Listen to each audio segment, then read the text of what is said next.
Hello there, YouTube. Thank you so much for tuning back to my channel today. It is I, your host, Tony. And today we're going to be talking about what the BC provincial government just released in regard to tenanted property. So basically, if you're a renter, rentee, your landlord, your agent, your buyer and seller, believe me, this will all affect you.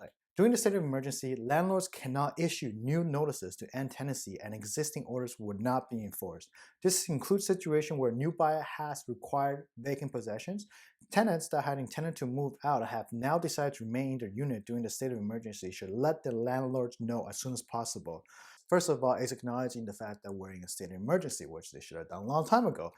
But basically, if you're a landlord, you cannot issue new notices to end tenancy. And you can't evict someone. And what are the reasons you can't evict someone right now? You cannot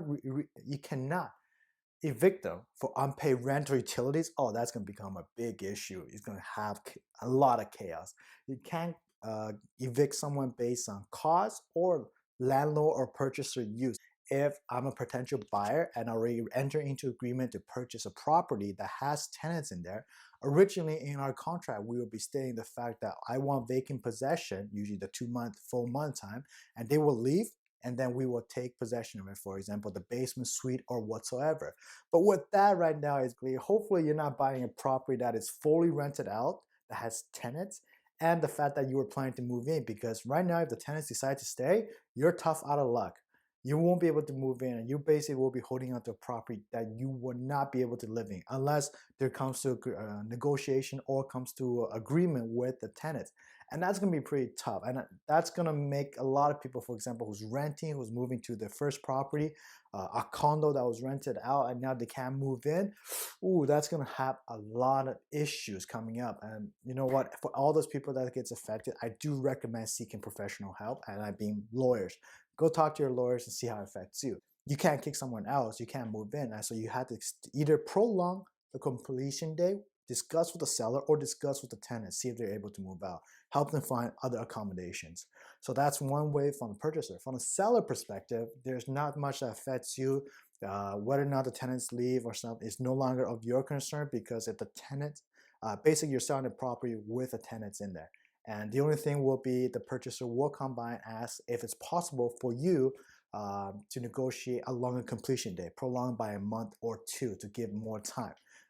You're not obligated to, but out of kindness and out of state of emergency, I do recommend it if the needs comes to be.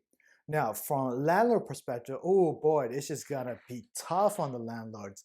First, you can't, if the tenant goes like, I can't pay, which at a state of emergency, I understand a lot of people lost their job and everything like that. You might come to that, but there will be people, there's a specific place for them, is the fact that they will utilize this opportunity and not pay rent or utility, and you can't kick them out. Now, there are some exceptions to this. I'll just read it out for you guys. Is either they interfere with another occupant, basically interfering with their life, or jeopardize the property, or does anything illegal. You could still evict them out, okay?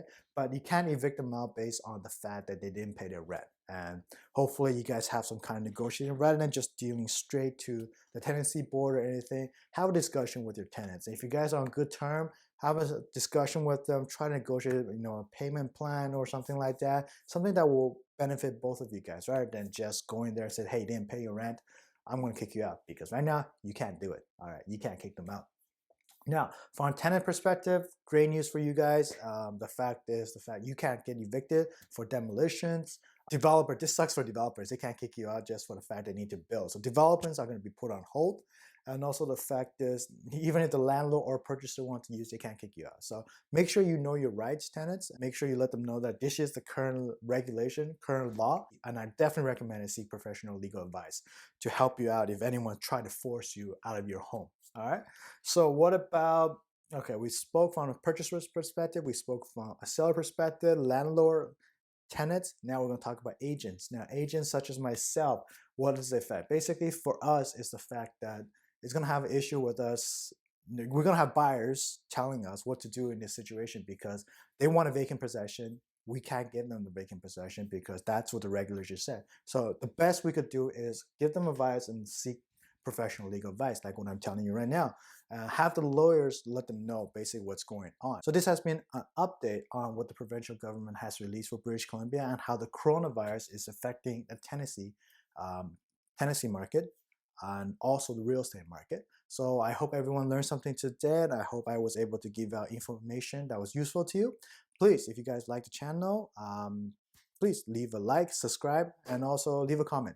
I want to see what are ways I can improve upon. All right. So without further ado, thank you so much for tuning in today.